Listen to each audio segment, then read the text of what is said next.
Welcome to Therapeutic Astrology Podcast, still by me, Mana, even though I have changed the logo recently. And I will probably continue to do so a few more times because I need AI to improve to catch exactly what I mean. But I can wait for that. So I'll have maybe different images, but they'll be the same sort of content. And today is really interesting because I believe we will be speaking about IFS and spirituality, but my guest today is pretty unique. And I texted him because I saw, in a way, my own wounding in what he was writing about reactions to Christian mysticism. And I will explore more what I mean about that. But let me first welcome IFS practitioner and two times PhD, Justin Wilford. Welcome. Man, I'm so happy to be here. I'm really looking forward to it. And when you reached out, it sounded like we're just going to have a wonderful conversation. Yes, yeah. And so I found you on Substack. So I guess to that title we should say writer, author as well. I write. I did publish a book way back when I was an academic. Uh-huh. Yeah. But that was back in my academic days, which I have been out of university work since 2022. Yeah. That's not a long time. But It feels like a long time okay. because my life is totally different now. I mean, I'm an IFS coach practitioner and I run workshops and retreats and it's just a totally different line of work. That's overtaken what you do. I do want to ask you why would you take two PhDs? I mean, why? It's Yeah, well, so it's supposed to in be super internal hard. in internal family systems, the first big idea of internal family systems is that we have parts. We are internally multiple, as Richard Yes. Schwartz, the guy who created IFS, says. We have this inner multiplicity. So I have parts that that just want to read and write. Like it's Yeah. just can I avoid the world and can I just read and write? And so Mhm. I learned as late in my undergrad back in 1999 that I was like, oh, I can continue on. I can just go to graduate school and and I can continue just to read and write. So there was a part of me that just wanted to kind of hole up and read and write. And I think there was another part of me that wanted to help people, but just didn't know quite how. And so it was like, well, maybe I can help them through teaching and learning. And then in my right after my first PhD, our son, who was 4 at the time, was diagnosed with a brain tumor. And so that just blew me out of that world, which was really just strictly academic. The work I was doing, it only mattered for a handful of people around the world. It was like just for other scholars. And so that kind of blew me out of the world. Like, what am I doing? Why am I focusing on stuff that doesn't matter to anybody? And so Yeah. then I still didn't know what else to do, and so it was like I'm an academic, and so I went back to get a second PhD this time in public health, and my focus was on mental health program design and evaluation, and I worked on a lot of mindful meditation programs, looking at how mindfulness changes biomarkers over time. But as ended that program and got my PhD, like toward the end, I saw, oh, I'm not supposed to be in academia. I've now spent my entire life, and you can imagine how my wife felt as well. But I was like, I'm just not meant to be here.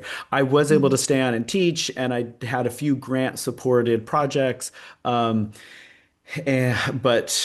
it was just the writing was on the wall. I'm not meant to be here. And luckily, I discovered internal family systems, and it started to take over the meditation program work that I was doing. And then eventually, in 2022, I was like, I'm going to take the leap.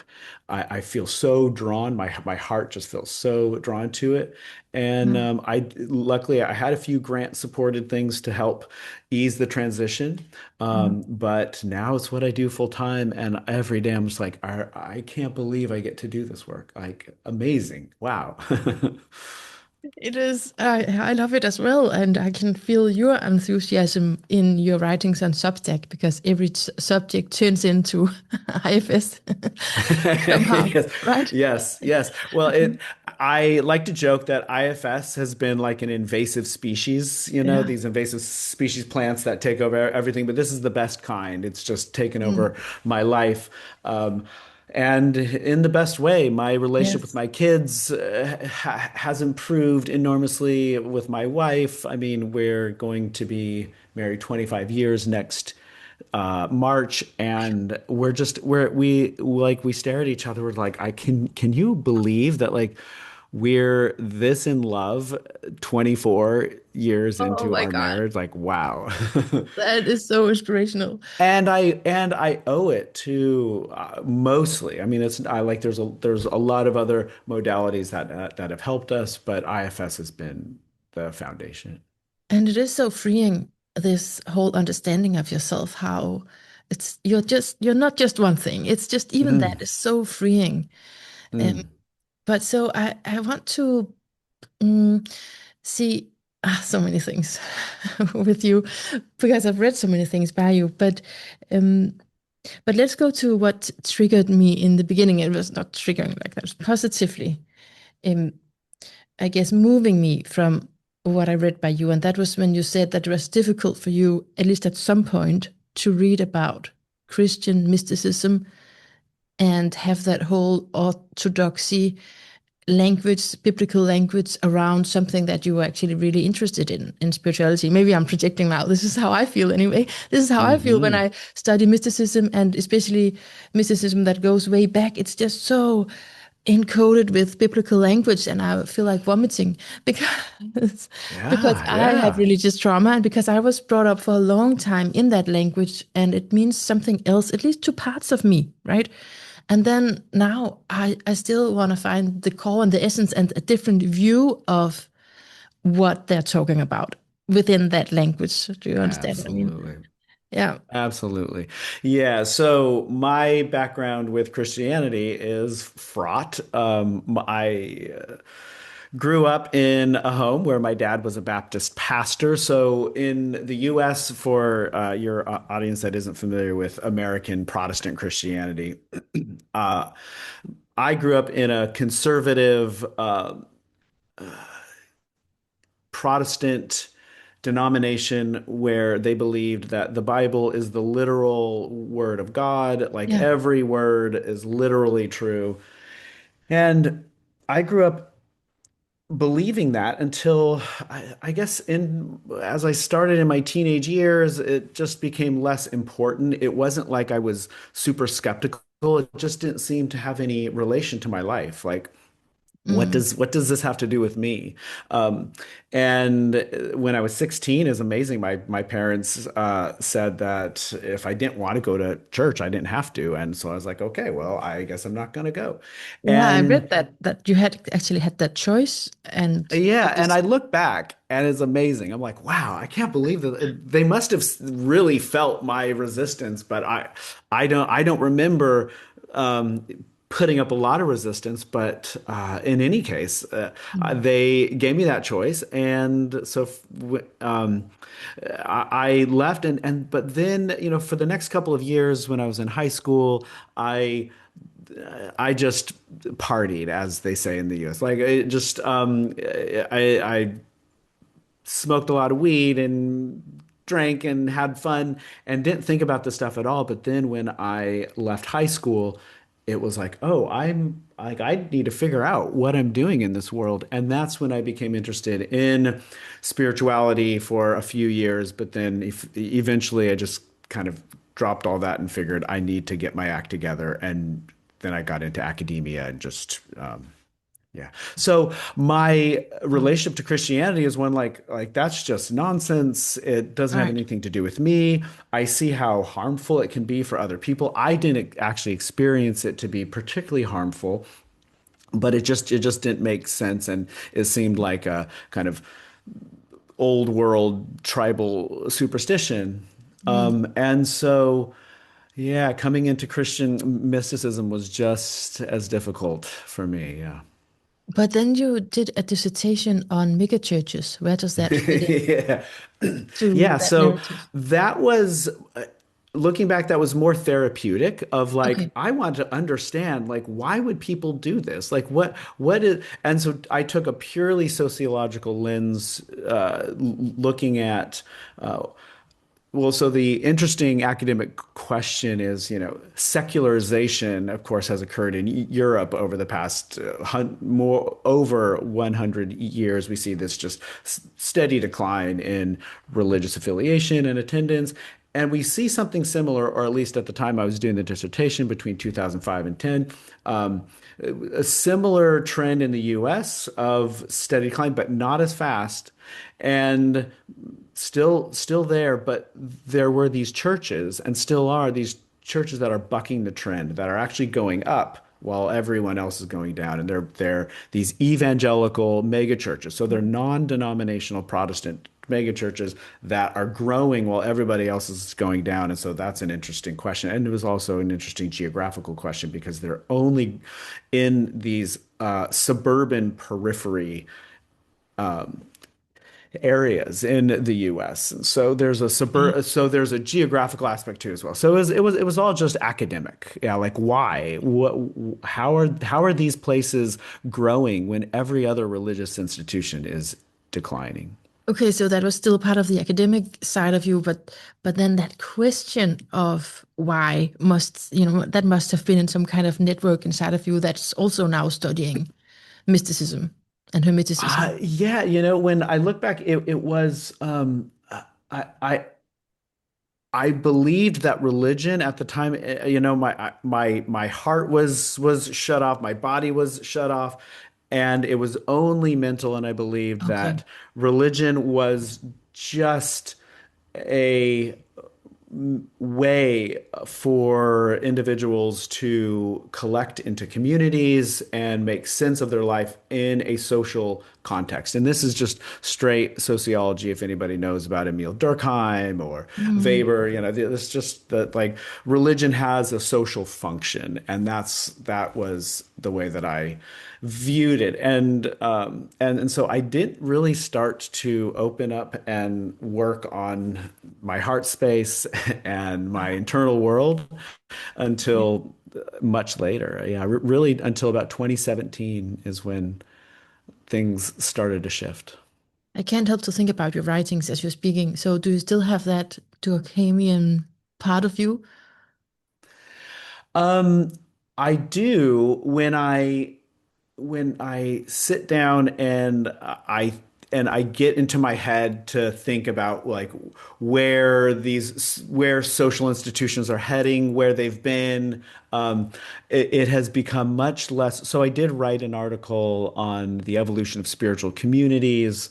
I don't know, 6 or 8 months ago, and so that kind of Durkheimian part of me Mm. gets to think about like where have things been, where are they now, and where are they headed, on a more macro social level. But so much of my work now is just individual. It's Yeah. one-on-one, or it's in groups. Like I lead workshops and retreats. I'm right now leading a practice community that I started last year that's about 30 people, and so it's just small groups. It's not the Ah, macro social. Yeah.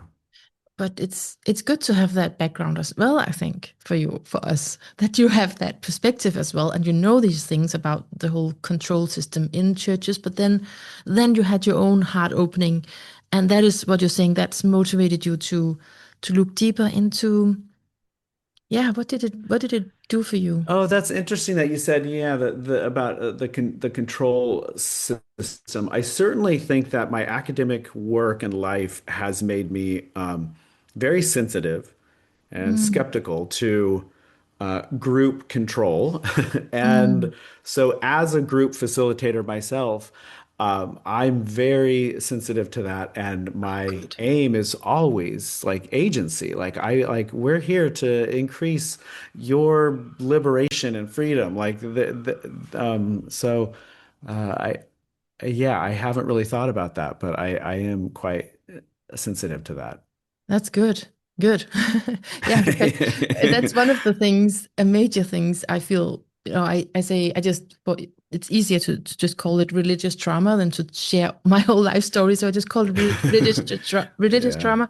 And what happens is when I show up in any educational system, it's gonna come out, right? If there's just this Mm. tendency of someone knowing everything, or this slight control mechanism. Well, there, and so in from an IFS perspective, we say you have parts of you that are vigilant and on the lookout for this. Yeah. Yeah. Yeah. Yeah, absolutely. Where should we go from here, Justin? Well, Manna, I've I'm been curious if your audience, how much do you feel like your audience knows about IFS? Let's absolutely introduce it because, well, there's been many episodes on it, but who knows? You are Oh, able. You should just come in and be able to, that you have to listen to many episodes before understanding this one. But especially maybe this combination that we're talking about now with spirituality, because that's how I sense yes, that you're working in the very spiritual side of IFS. Because IFS it's so broad now because so many people are putting their own version to it, right? absolutely, absolutely. Well, so I can give just the quickest overview of IFS. Yeah. I have I have a longer spiel that I could give, but I'll just give the quick one. Like there are three, for me, there are three big ideas in IFS. And the first one is that we are all multiple inside. We all have parts. That this is the natural state of the human mind. It is not pathological to feel pulled and had to have these internal conflicts. It's just that is the natural state of the human mind. And in fact, we know that every information processing system that we know of has parts. There's no such thing as a like monolithic information processing system. Um, so this first part, I don't think takes any faith at all. It's like, of course we have parts. We can see this if we just were to slow down. And so the example that I give is, I can say, I'm Justin and I want a bowl of ice cream. Well, if I slow down, I'll see like actually I'm feeling there's a part of me that's feeling kind of stressed. Yeah. And then there's another part that says, "Hey, if I have a bowl of ice cream, I can just calm down a little bit, or I can feel a little bit better for a minute at least." But Mm. then at least for me, I have another part that comes in and says that if you eat that bowl of ice cream, I'm going to make you work out twice as hard tomorrow. Yeah.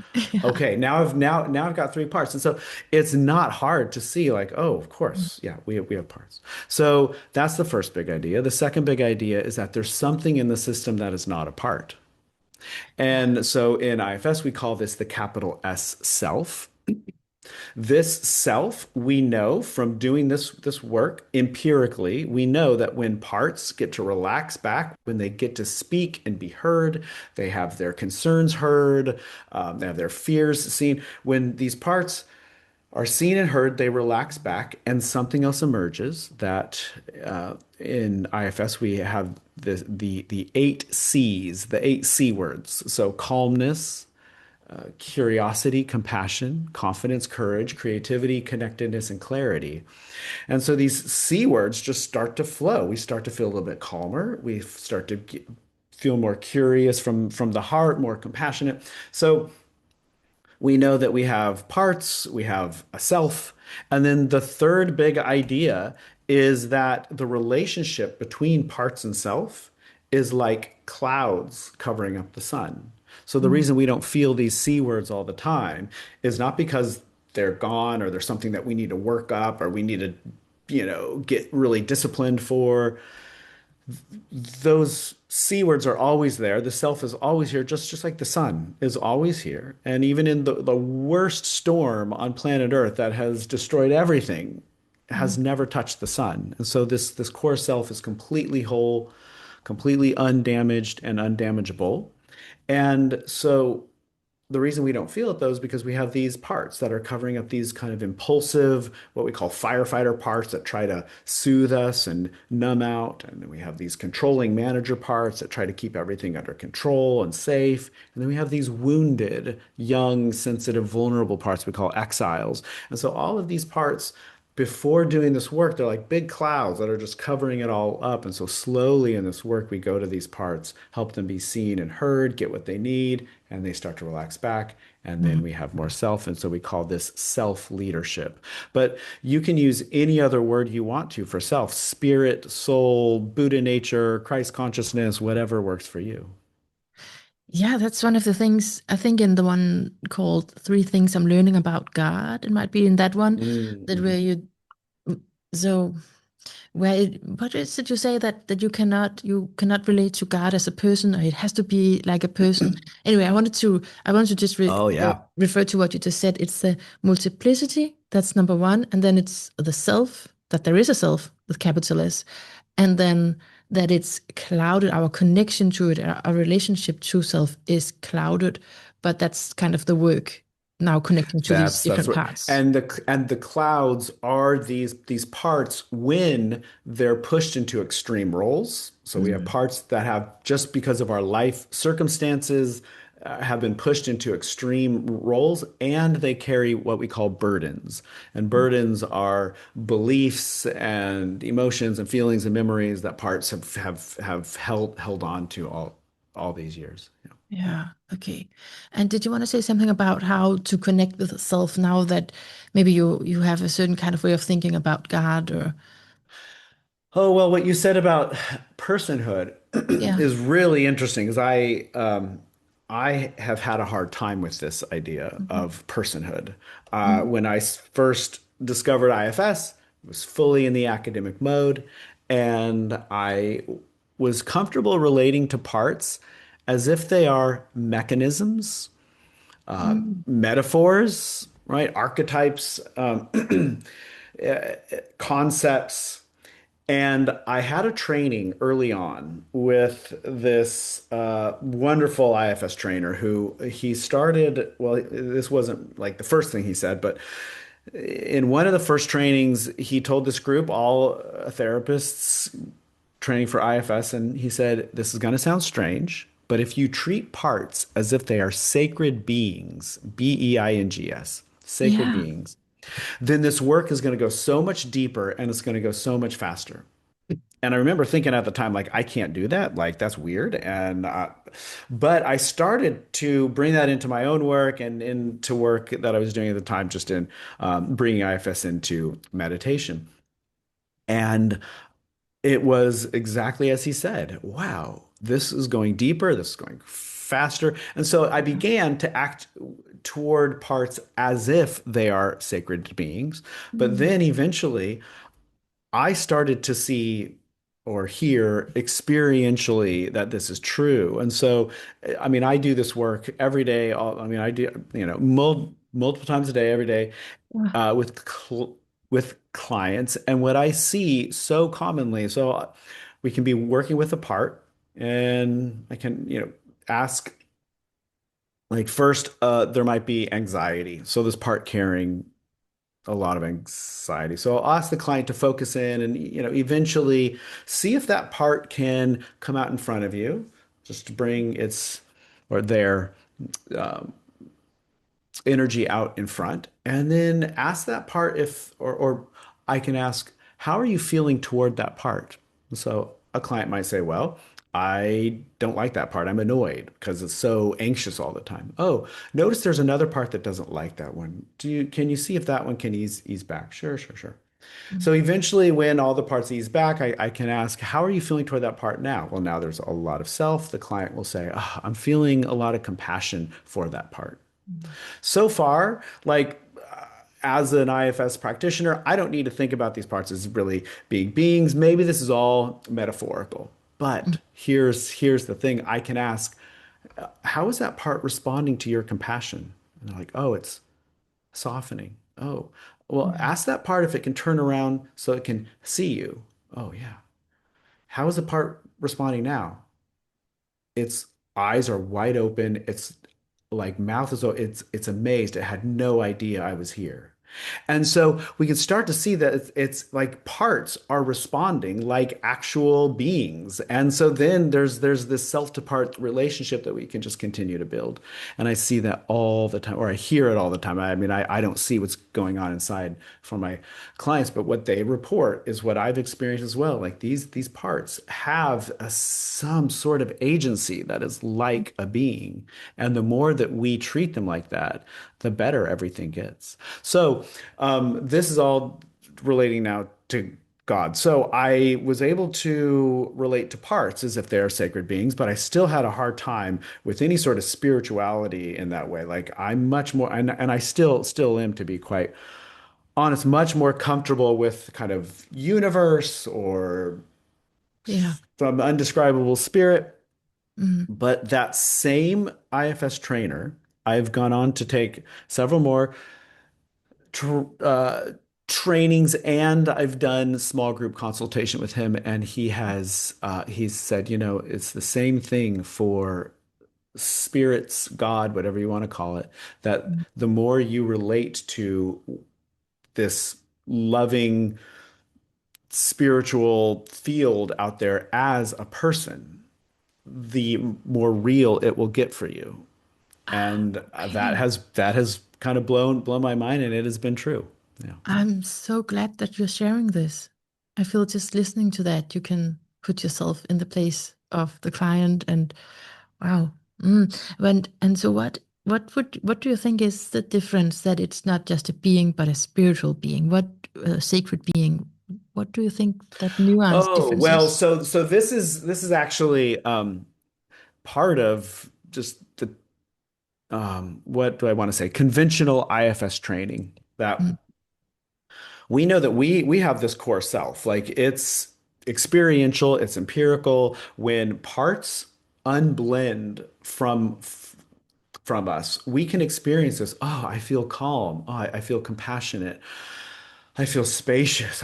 So self is here. Like there's a sense of just a warmth and a glow and a light. All right, cool. So we know that we have self. But then when we start to connect with parts, after parts begin to relax, they begin to see self.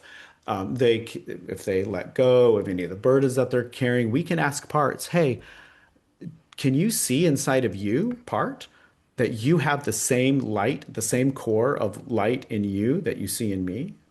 And every time, I mean, this is 100% of the time, the parts, and it might take a minute. And so the client's like, oh yeah, no, he can see it or she can, yeah. And so what we see is that parts have this same spiritual core in them that we have in us. And so just the way that we are sacred beings because of this core self, spirit, soul, whatever you want to call it, parts have that same core self, soul in them. It is fractal in that way. It's parts and self all the way down. That is really beautiful. And I can see how that would be an antidote to any pathology and any just Oh, tendency in yourself to do a little bit of judgment. Like, I don't want to be the one who wants the ice cream. I want to be the other one. Just a little bit of judgment. oh But if man, you it's treat it so like true, that, man. Yeah. wow. Yes, Yeah. yes. And so the creator of IFS, his most famous book is called No Bad Parts, Richard Yeah. Schwartz, No Bad Parts. And that's not an affirmation that we need to work up like, no, really, I don't have bad parts. They really are good. It's like, no, no, no.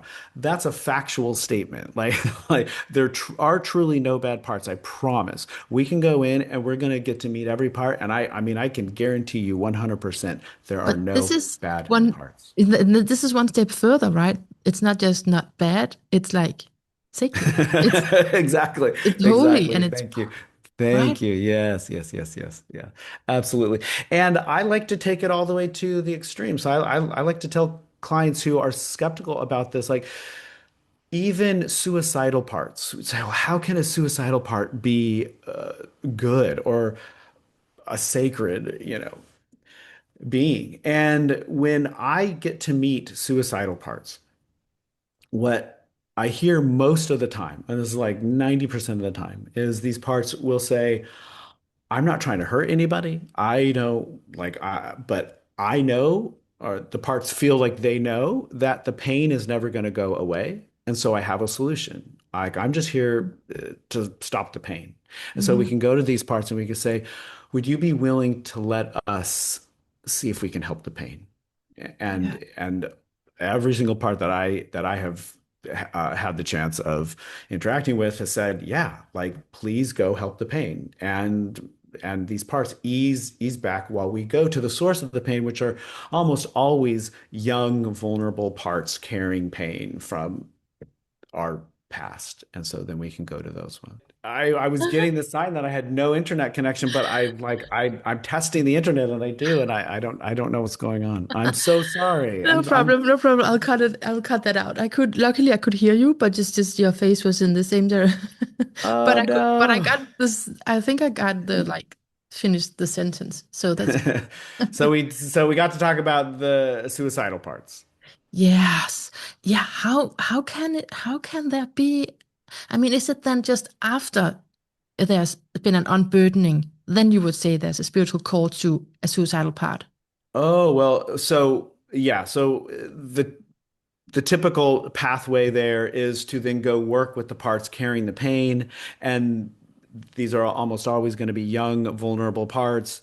And after we help those parts release their burdens, we retrieve them from the time and place that they're stuck in, they get to come up to the present.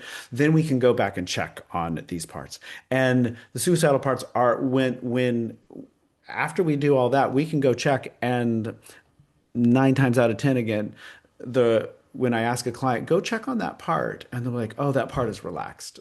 Yeah. That part's, and then we can do the same work of, okay, let's help that part get to see you and your light, and Mm, then see if that part's carrying any burdens. Ask them if they can see that they have their own light inside. Is there anything covering up that light? Is there anything blocking mm, it? Are they ready to release it?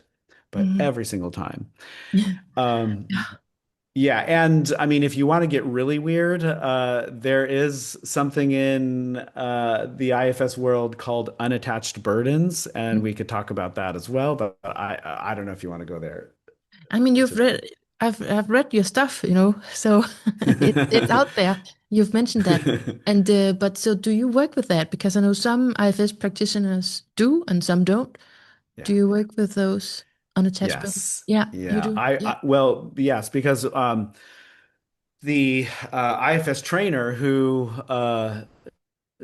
first said that thing about the sacred beings way back in one of my first trainings, that was Bob Falconer. And Bob Falconer is the expert on this. And so I continue to take more trainings from him. I'm in small group consultation. So I've learned over the years.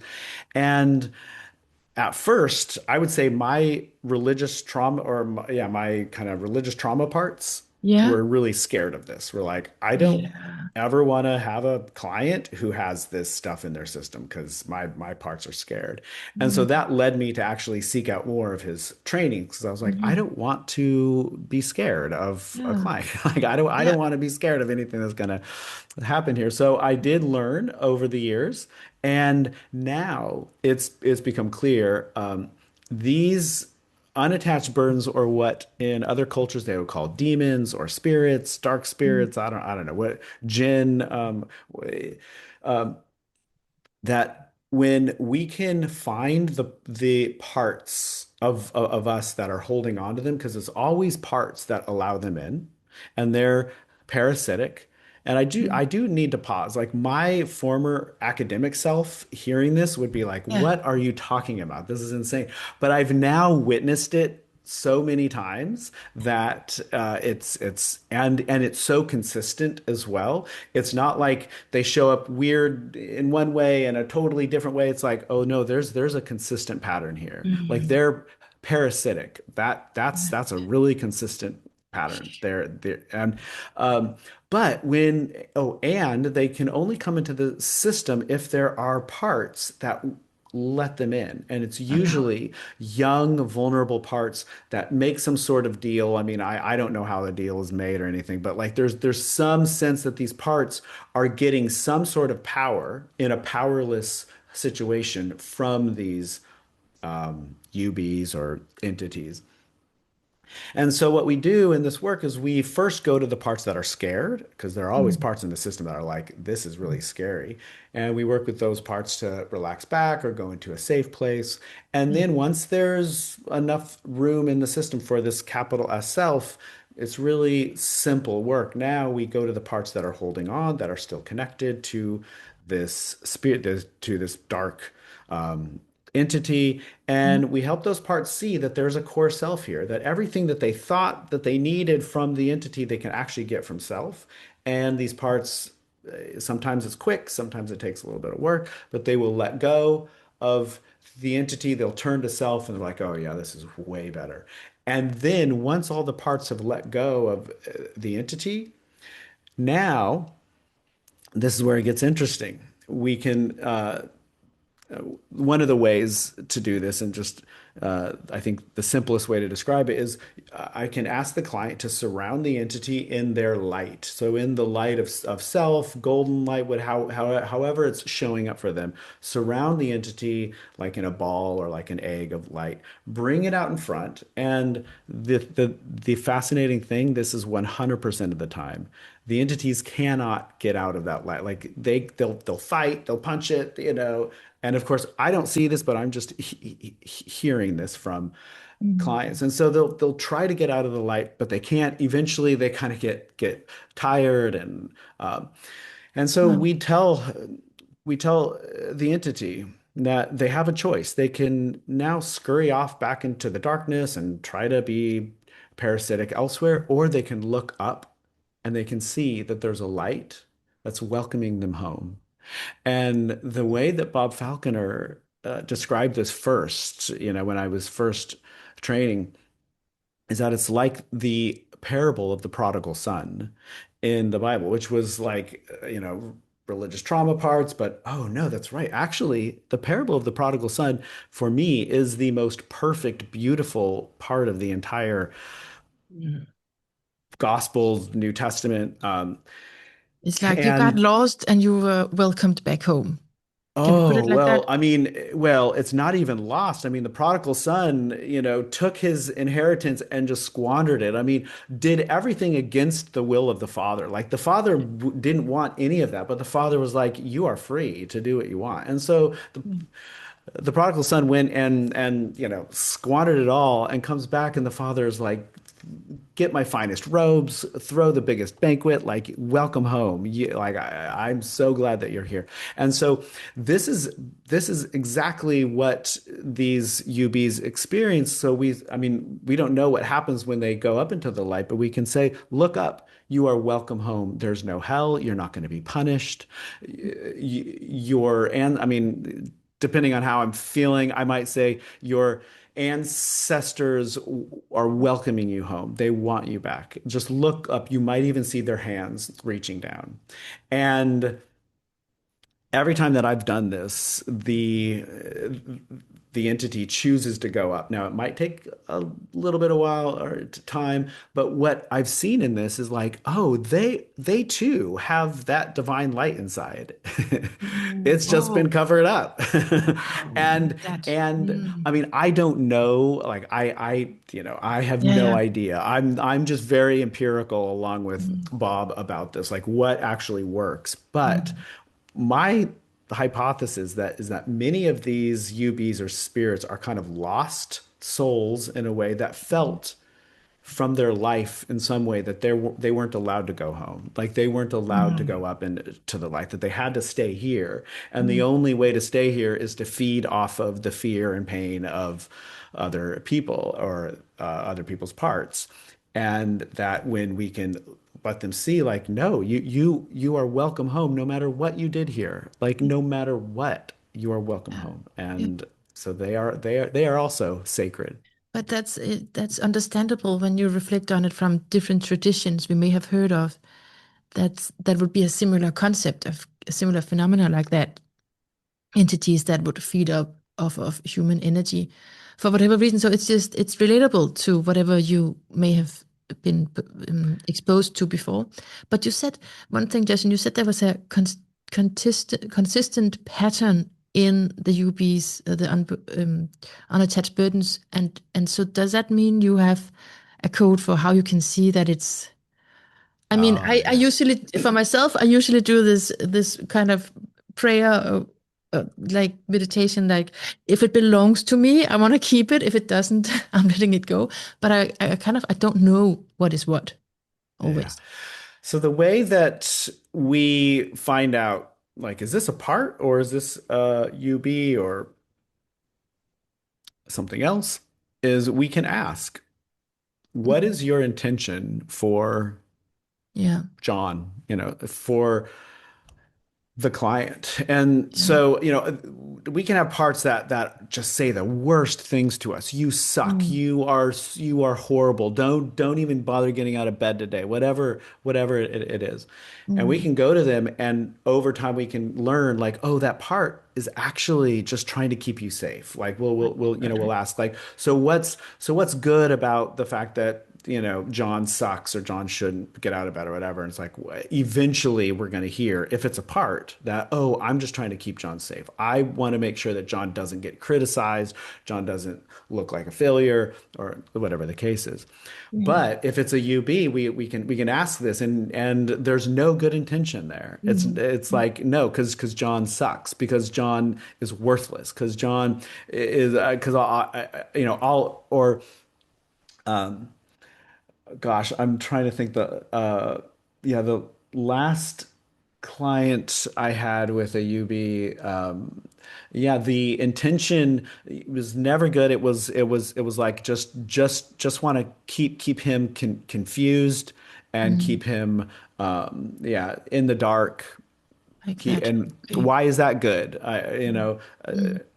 Because it's good to keep him confused, because because then he won't know what to do, because so Ah, so like it's just that. like Okay. there's never a good intention there. And so Okay. when I hear that, and then what Bob has said, and I've found this to be true, although I have an empirical part that's like there's got to be some point at which this is not going to be true, but um, uh, that if you ask, are you a part?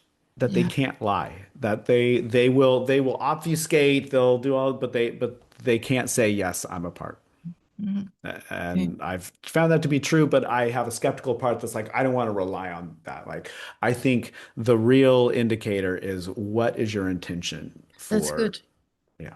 Yeah, that's good because deception, like could be part of their Yeah. tricks. So, And they can't deceive with that. I mean, I just have not seen I've watched Bob work a bunch, so I've seen a lot of his work. I've probably had maybe 12 to 15 clients over the course of maybe, since starting in 2022 doing this work full time. And yeah, I have never seen even close a part try to give a good intention. I mean, you ask and the part's just like, nope. I want to crush him, or I want to keep him confused, or okay. So whatever that's the the case is. pattern. Yeah, Yeah. yeah. Okay.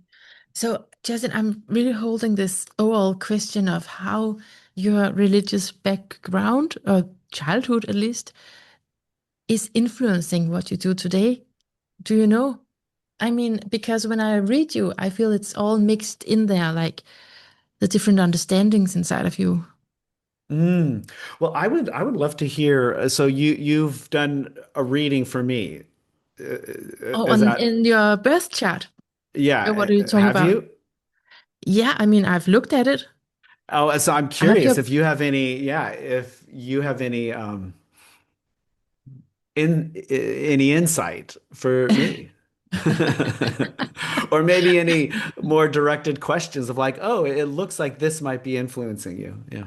right. Okay. Well, I mean, you are Libra, so that is, I mean, the entrepreneur, and it is very likely to, and it's not only your sun Libra, you have a whole series of planets there in Libra, so that means that it's reasonable to have different projects throughout life and Yes. different Yes. curiosities. And like in one period of life, you completely identify with this, and in another period, you completely identify with this. That's a Absolutely. Libra journey because you gotta get to know yourself through others. And then, of course, I notice your Sagittarius ascendant, and that is I need something. I mean, in a way, it's like I need something to believe in, but it's not. It's only like the low version where you would just settle for that, anything to believe in, Mm. right? It's not that. Yeah. It's that open horizon, and then because you explore so much, then you find principles that are reliable, and that is, of course, a lifelong journey to go through. So Mm. I can understand why you are interested in studying many different fields.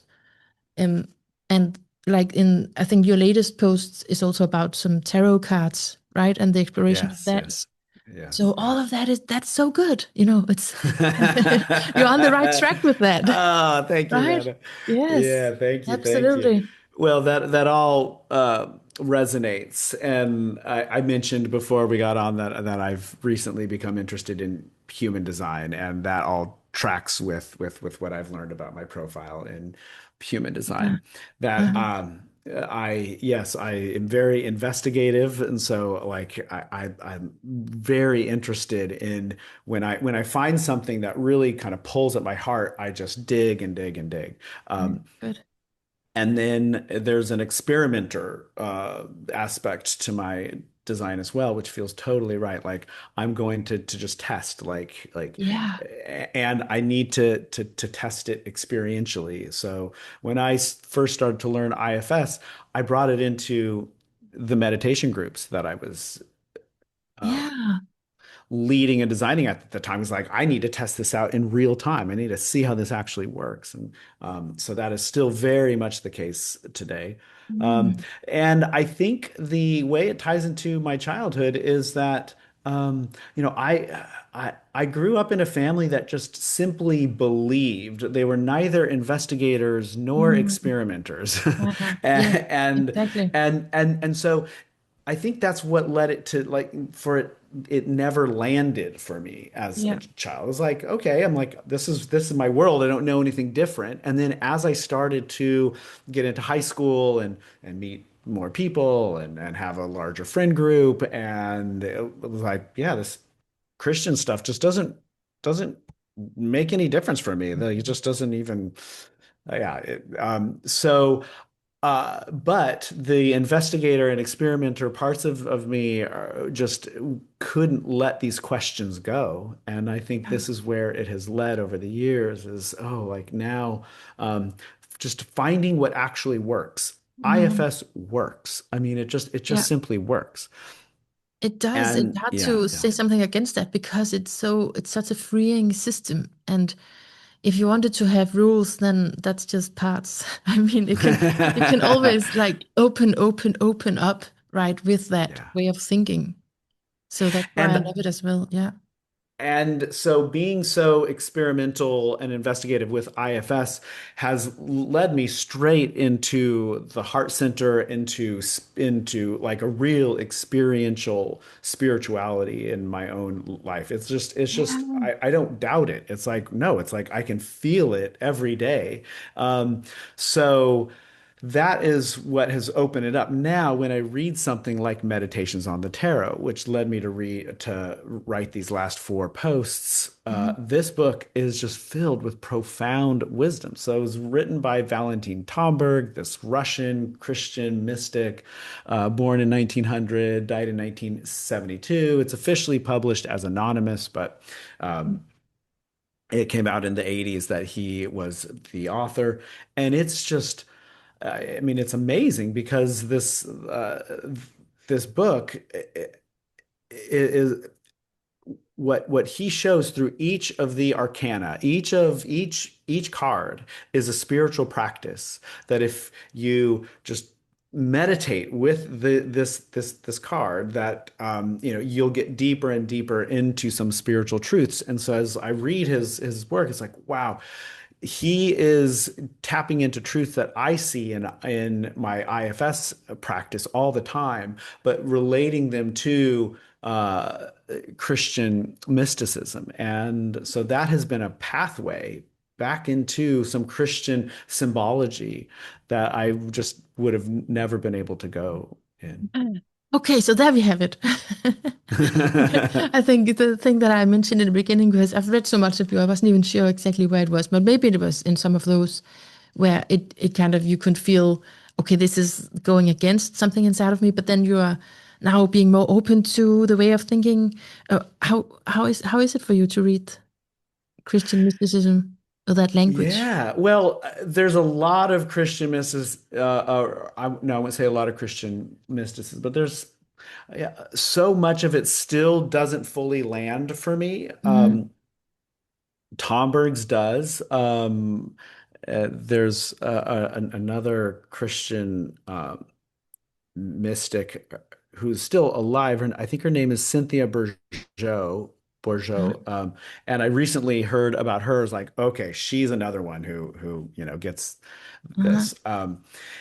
But even something like my last post was on the crucifixion, and we just Mhm. had Easter here, and um, that was just I was so excited to write this because it feels in my system like, ooh, there's some energy around this because I've never celebrated Easter since I was 16, like just Mhm.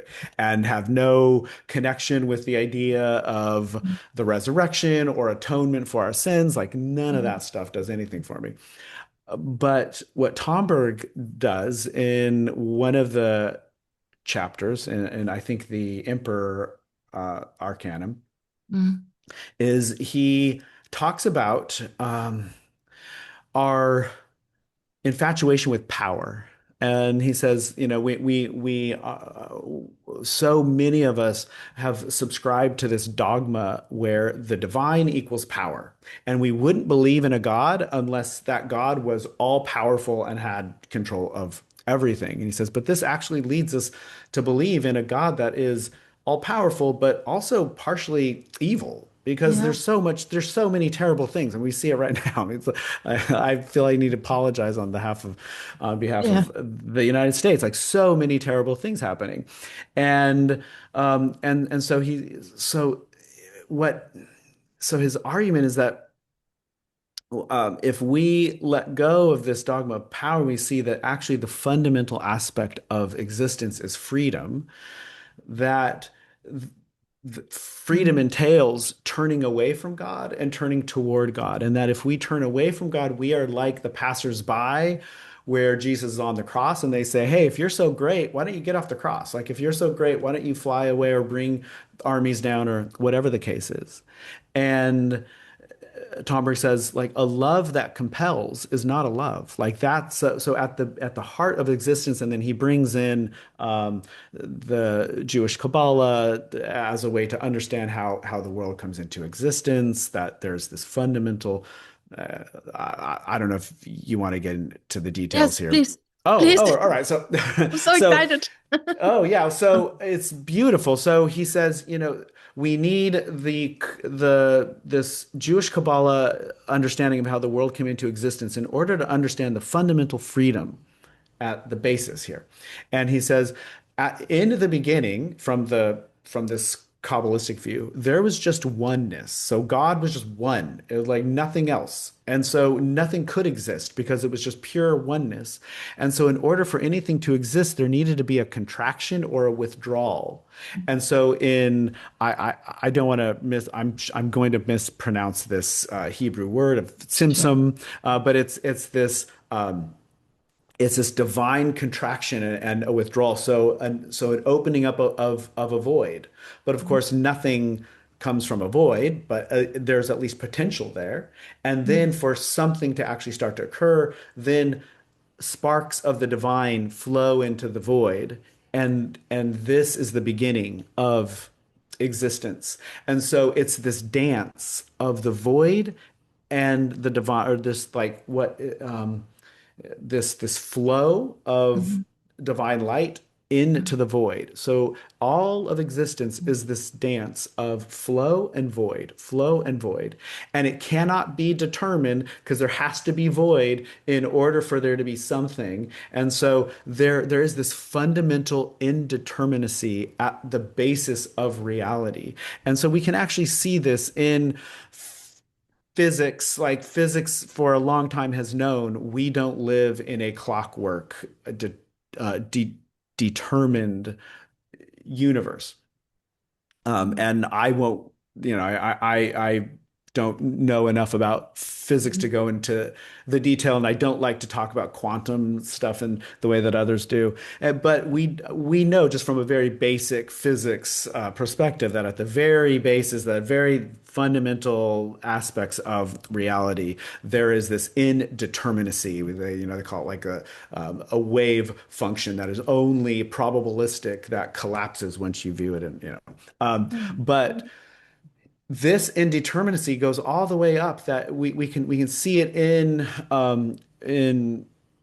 biological creatures, the agency that we have in order to survive, to go toward food, to go away from predators. This is not deterministic, but this is actually, from this view, a mode of this sort of freedom. So this goes all the Mm. way up to our psychological human freedom to protect ourselves, to fight, to do the things we need to do to survive. But then through moments of grace, or we get safe enough through a therapeutic container, our freedom enlarges. Like we get more freedom as we grow, as we become safe.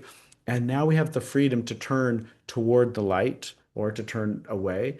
And so Tomberg's basic idea here is that God is crucified insofar as we turn away from, I don't want to use gendered pronouns, but them. So, when we turn away, God is crucified. When we turn toward, God is divine and king. But Mm. we see the same thing in IFS. So these parts of us, when they turn around and they see self, they're like, oh my God, Ah, self is radiant and undamaged and whole. Like I had no idea. But when they turn away, it's like self isn't here. I don't have any of the C words, like, oh my, feeling mm, just depressed or anxious. And so mm. often when parts meet self for the first time, they'll say something like, "Where have you been?" Like Yeah. if you're so radiant and divine, where have you been? And it's almost the same thing as the passersby say to Jesus on the cross. Like, if you're so great, why don't you get off the cross? Like, um, and so there is this kind of this fundamental truth that Ah. the crucifixion reveals about the divine and our agency to turn But toward the divine or to turn away. right, and that is a bit of a mystery. Where have the self been? Yeah. We Yeah. don't know. Oh well, it's actually not a big mystery because Okay. if so if we had just full self from the beginning, from when we were born, and parts were just relaxed back, we would die. We would Yeah, yeah. literally die. And Okay. so parts are the kind of protective contraction that helps us cry when we need to cry, fight our siblings for more food or whatever the case is, and protect ourselves. Now, if we Okay. grow up in safe homes with parents that are really attuned, these parts might be way more relaxed and we just have more self Mm. available. But many of us do not grow up in such homes. Mhm. And so we grow up with parts that are protective, parts that are hurt, wounded, parts that try to soothe through numbing. And Mm. so we go our whole lives like I got a little bit of calmness here, maybe a little bit of compassion, but I don't feel self that much at all. And it's only in a safe therapeutic container that many of us can start to feel this. And then our parts will say, yeah, where have you been? And so a lot of it is explaining to parts like, self has been here the whole time. It Uh, You grew up in a home or a larger society that it just wasn't safe. And so protector parts like you had to get big, and you had to turn your back on self and mm. turn toward the world in order to protect. Ah, that is a really good analogy. Yeah. And with the emperor card, like what kind of leader do you want? There was that aspect of it as well. Oh, yeah. Well, the Emperor card for me, or well, what I got from Tomberg's meditation on it, the Emperor card, is that it's actually all about finding our calling. That Yeah. the Emperor is actually in a field. He doesn't have like army or anyone else around. He's in a field with nothing but a staff. He doesn't have a sword or anything. And what he has done is essentially has made himself open for this divine calling to come Yeah. through. And so the Emperor card is actually a way for us to feel into what parts of us are blocking the divine calling that's coming through for each of us. Mm. Oh man, and we're about to part ways here, just Justin. Yeah. But I'm so glad for everything you're sharing. I hope you can feel that that I'm resonating, Oh, and it's Oh, it's really good.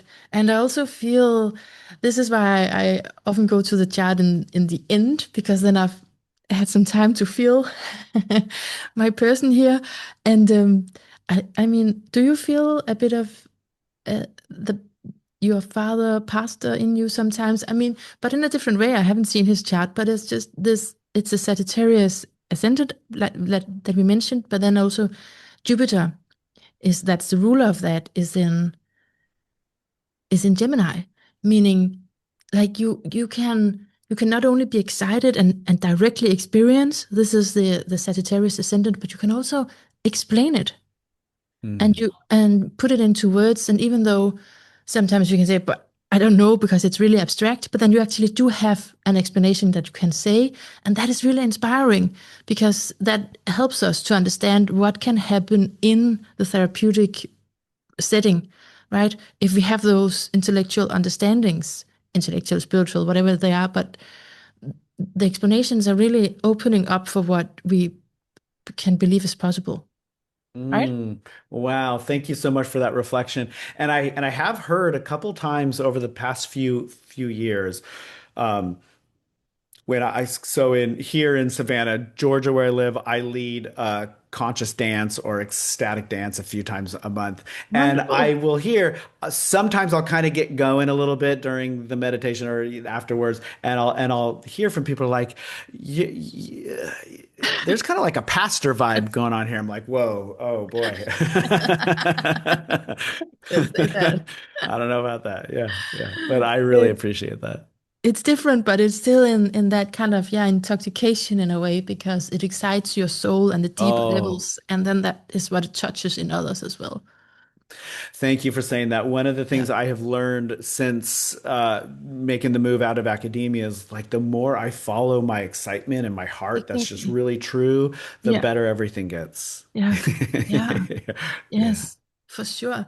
Do you have any parting words here? I mean, we covered so much, and Oh, I wow. feel so happy. But do you have anything left? You feel like I just want to say this to people. Oh, wow. I don't think I have any parting words. One thing I've learned through my human design chart is that I'm supposed to respond or like, and I've really felt into that over the past 6 to 8 months. Like it feels so good to respond. Like when I'm initiating, it's like, I So don't know you're if a I, you know, projector. Is it because you're a I'm projector? a manifesting generator. Oh, okay. So Yeah, they're yeah, supposed and to so. respond. Okay. Yeah, or at least that's some other stuff in my chart. Okay. Um, but yeah, so when I'm asked to kind of like put something out there, I now it's like, oh yeah, that is strange. So the response to that is, oh boy, I don't have any final big words of wisdom, but I would like to say that I love your energy. I love your questions. I felt like so connected, and I'm grateful for this opportunity. Thank you. Good. I'm so glad that you can feel me because I've been with you completely in what you've been speaking about. And even this last bit, I mean, that's interesting as well because I use astrology and parts work. I'm not allowed to call it Mm. like this, but this multiplicity of the mind. And you have Mercury there in Virgo. And so I guess this is what I feel is if you're told to do something that can get really stressed because you want to do it completely right. And it just freezes I the whole have system. perfectionist parts. You It's just you like, thank you. Thank you. I feel seen. I feel seen. but that also makes you a really good writer too. So Oh, thank thank you, you. and I'll of course share the link to Substack and whatever else you have, your website and everything with people, so Awesome. Oh, they'll thank you find you so there. much.